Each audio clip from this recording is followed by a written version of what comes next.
किस किस उचित हक की बात कर रहे हो शीतनाग कुमार? मानवों को नष्ट करने में हमारी सहायता करो। नाग जाति की श्रेष्ठता मानवों के ऊपर साबित कर दो। पृथ्वी पर रहते तो सभी हैं, लेकिन किसी भी प्रजाति की श्रेष्ठता तो प्रकृति तय करती है, हम या तुम नहीं। इसलिए यह हट छोड़ो और हिमालय पर वापस लौट जाओ।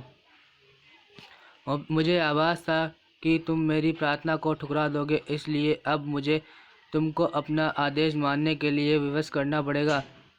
तुमको युद्ध में हराकर अपना गुलाम बनाकर शीत सैनिकों बंदी बना लो। कालदूत को कालदूत नहीं, महात्मा कालदूत बोल शीतनाग। और तू इनको नहीं नहीं, ये तुझे बंदी बनाएंगे। राजकुमारी विसर्पी के आदेश पर जो आज्ञा। राजकुमारी इन सर्पों को मेरे शरीर में रहने वाले सर्प बंदी बनाएंगे। ओह, तो तू राजकुमारी विजयपी का आदेश मानता है। खैर, कुछ ही देर बाद तू मेरा आदेश मानने लगेगा कालदूत, क्योंकि तू मेरा पालतू नाग बन जाएगा। तेरे वारों का कालदूत पर कोई असर नहीं होगा शीतनाग, लेकिन कालदूत का तू एक बार भी झेल नहीं पाएगा। तू भूल रहा है कालदूत कि हम शिवजी के कंठनाग के वंशज हैं। हम में देवीय अंश है। तेरा कोई भी वार हम पर घातक असर नहीं करेगा। देवीय अंश ही है ना तुझमें, देवता तो नहीं है ना तू। अगर तू देवता होता तो भी मेरा मांत्रिक तंत्र तुझे छोड़ता नहीं। मेरे मांत्रिक वार से तुझे न तो तेरी मस्तक मणि बचा सकती है और न ही शक्ति। कालदूत के तीनों शरीरों के हृदय से निकला मांत्रिक तंत्र वार सचमुच गजब का शक्तिशाली था। शीतनाग कुमार को घुटने पर ला पटका उस वार ने। अगला वार निश्चित रूप से शीतनाग कुमार को बंधन में जकड़ लेता। अगर शीतनाग गुरु अपनी शक्ति से काल सर्पी को बेबस न कर देते। नाग गुरु ने शीतनाग कुमार को बचाने का जो अवसर दे दिया था, उसका उसने भरपूर लाभ उठाया। अगले ही पल शीतनाग कुमार का हन खुला और कालदूत का अगला मांत्रिक तंत्र उस खुले हन द्वारा सोख भी लिया गया और पलटकर उसी तंत्र का वार वापस कालदूत पर भी कर दिया। तो शायद जानता नहीं कालदूत की जब हमारा चमत्कारी फन खुलता है तो कोई भी मांत्रिक वार परावर्तित कर सकता है। हमारी मुख्य ताकत हमारा फन है। अब इसका अपना वार होता है तो उससे कोई नहीं बच पाता। खुले फन में से शीत किरणें निकलने लगी और कालदूत का शरीर ठंडी बर्फ के खोल में कैद होने लगा। धीरे धीरे कालदूत के शरीर पर जमा हो रही बर्फ की मोटी परत होने लगी और इस शक्ति के बारे में तो भूल गया, शायद इसलिए क्योंकि शीत नरपों में यह शक्ति केवल शीतनाग कुमार के पास ही होती है। पर अब मैं क्या करूं? इस बर्फीले कवच में न तो तंत्र चलाने के लिए मंत्रों का उच्चारण कर सकता हूँ, न ही हाथों से तंत्रवाद कर सकता हूँ। दम भी घुटता जा रहा है। इधर कालदूत शीत नागों से पराजित होने की कगार पर खड़ा हुआ था और उधर नागद्वीप की तरफ बढ़ता नागराज अभी भी नागद्वीप से काफ़ी दूर था। महात्मा कालदूत ने आखिर मुझे बुलाया क्यों है? ऐसी क्या गंभीर समस्या आ गई जिसमें मेरे सहयोग की आवश्यकता आ पड़ी? वैसे महात्मा कालदूत ज़्यादा परेशान नहीं थे, बल्कि प्रसन्नचित्त ही लग रहे थे। नागराज यही जानता था कि उस समय से इस समय तक परिस्थिति काफ़ी बदल चुकी थी। वह रहते आप कभी पराजित नहीं हो सकते महात्मा कालदूत। मैं गुफा के अंदर से यह जलती मशाल ले आई हूँ आप पर जमी बर्फ को पिघलाने के लिए। वैसे भी नागराज यहाँ आता ही होगा। उसके यहाँ आने के बाद यह दुष्ट यहाँ से बच कर नहीं जा पाएंगे। नागराज, वह तो महानगर में रहता है, वह नागद्वीप क्यों आ रहा है? नागद्वीप से उसका क्या संबंध है? इसका जवाब मैं देता हूँ शीत नागगुरु। नागराज का संबंध नागद्वीप से जन्म के समय से है। वैसे भी वह कुमारी विसर्पी का होने वाला पति है। इन दोनों नातों से इसका संबंध नागद्वीप से जन्मांतर का हो गया है। परंतु तुमको परास्त करने के लिए मुझे नागराज की सहायता की आवश्यकता नहीं है। अब तक मैं तुम लोगों से महात्मा कालदूत की तरह पेश आ रहा था, पर अब मैं योद्धा कालदूत की तरह पेश आऊँगा। कालदूत के दंड का भीषण वार खाकर शीतनाग कुमार कई कदम पीछे जा गिरा। अगर उसमें दैवीय अंश नहीं होता तो यह वार निश्चित रूप से शीतनाग कुमार की जान ले लेता, परंतु इस वार से वह थोड़ा घायल हुआ और संभल कर फिर से कालदूत पर घातक हमला कर दिया। नागकुमार कालदूत को हराकर अपना सेवक कभी नहीं बना पाएगा, परंतु मेरे दिमाग में दूसरा रास्ता आ रहा है। कालदूत को गुलाम बनाने की कोशिश करने से अच्छा है कुमारी विषपी को गुलाम बना लिया जाए, क्योंकि कालदूत स्वयं उसी का आदेश मानने को मजबूर। अगले ही पल शीत नाग गुरु विसर्पी की तरफ लपक गया। नागकुमार, तुम कालदूत को उलझाए रखो ताकि मैं विसर्पी की मदद क्यों ना आ पाए। मैं विसर्पी को यहाँ से आकाश मार्ग द्वारा ले जाता हूँ, उसके बाद तुम भी तुरंत वहाँ पहुँच जाना। विसर्पी का अभी तक विवाह नहीं हुआ है, हम तुम्हारी विसर्पी से विवाह करा देंगे, फिर तुम नागद्वीप के राजा बन जाओगे और कालदूत तुम्हारा आदेश मानने को विवश। ओह, विसर्पी कोई मक्खन की डली नहीं जिसे जीभ पर रखा और पिघल गई। मैं समय रहते विसर्पी को नहीं बचा पाऊंगा। यह शीत नागकुमार मुझे उस तक पहुंचने नहीं देगा। नागराज की मदद जरूरी है। मानसिक संपर्क बनाकर देखता हूँ कि नागराज कहाँ पर है। और नागराज है तो पास नहीं, फिर भी उसे आने में थोड़ा सा समय लगेगा। एक ही रास्ते अपनी शक्तियों का प्रयोग करके विसर्पी को नागराज के पास भेज देता हूँ। नागराज द्वीप का आधा रास्ता तय कर चुका। नागराज एकाएक चौंक उठा। अरे, महात्मा कालदूत का मानसिक संदेश आ रहा है। वे विसर्पी को योग साधना द्वारा मेरे पास भेज रहे हैं, पर क्यों महात्मा कालदूत काफ़ी उग्र लग रहे हैं। कारण बताने से पहले ही मानसिक संपर्क तोड़ दिया है। महात्मा कालदूत द्वारा मानसिक संपर्क तोड़ने का कारण यही था कि उसके पास अब और समय नहीं था। विसर्पी शीत नाग गुरु से तो बच गई, लेकिन एक नाग सर मेरे सर्प सैनिक को परास्त करके विसर्पी की तरफ लपक रहा है। विसर्पी, इस सैनिक को दूर फेंको, मैं तुमको नागराज के पास प्रेषित करने जा रहा हूँ। नहीं, रोको इसको। शीत नाग गुरु बौखलाने के अलावा कुछ नहीं कर पाया।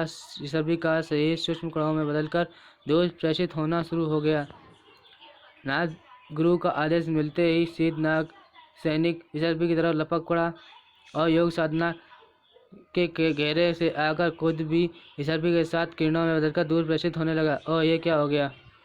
और नागराज की सर्प सेना में एक आश्चर्यजनक दृश्य आकार लेने लगा। और नागद्वीप में अब यहाँ पर रुकने का कोई अर्थ नहीं है कुमार, हमको विसर्पी के पीछे चलना होगा। तुम उड़ नहीं सकते हो, इसलिए मैं तुमको अपनी शक्ति से ले चलता हूँ।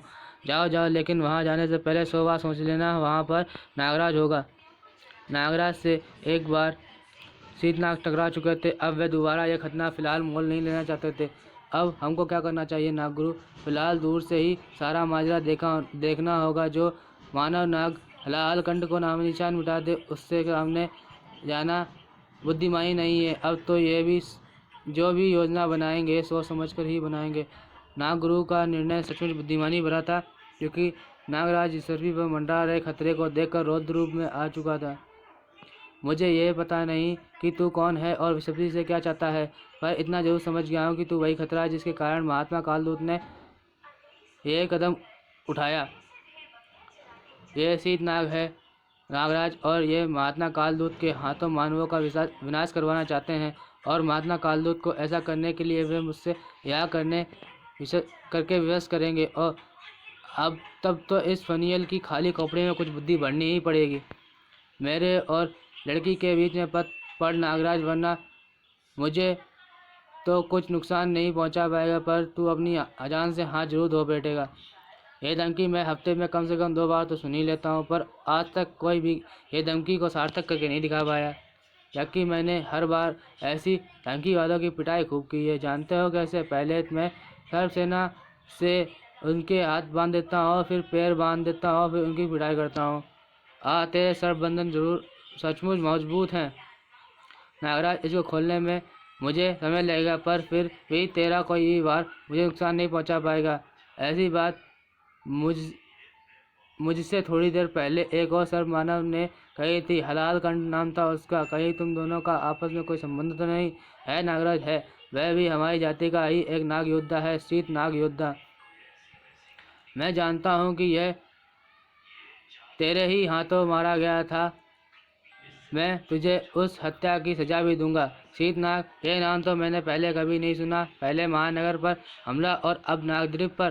क्या चाहते हो तुम लोग? क्या योजना है तुम्हारी? बताओ, वरना मेरी तीव्र विषफुंकार तुम्हारे प्राण ले लेगी। माँ घातक है तेरी विषफुंकार। यह मुझे मार तो नहीं सकती, पर बेहोश जरूर कर सकती है। तुझसे निपटने के लिए अपनी शक्तियों का प्रयोग करना होगा। विष फुंकार का असर होते देख नागराज थोड़ा सा असावधान हो गया और असावधानी उसे बहुत महंगी पड़ी। तूने मुझे पानी के पास उलझकर बहुत बड़ी गलती की है। मैं अपने राजकुमार शीतनाग को की तरह शीत तरंगे तो नहीं छोड़ सकता, लेकिन अपने ईश्वर से पानी को जमा जरूर सकता हूँ। समुद्र की सतह कई योजन तक बर्फ की 3 परत कदम मोटी परत से ढक जाएगी और तू ठंड से और दम से घुटने से प्राण त्याग देगा। यह सच कह रहा है, मैं इस बर्फ की मोटी परत को नहीं तोड़ सकता, पर इतनी देर में शीतनाग भी सर्पी को लेकर कहीं नहीं जा सकता, क्योंकि सर्प नौका के चारों तरफ बर्फ है। सर्प नौका बनाने वाले में सर्प पर ठंड का असर शायद इसलिए नहीं हो रहा क्योंकि शीतनाग के संपर्क में है, लेकिन मुझ पर इस ठंडे हो रहे पानी का हल्का हल्का असर हो रहा है। अगर मैंने जल्दी से बाहर निकलने का कोई रास्ता नहीं ढूंढा तो ये कहना मुश्किल है कि मौत ठंड से होगी या दम घुटने से।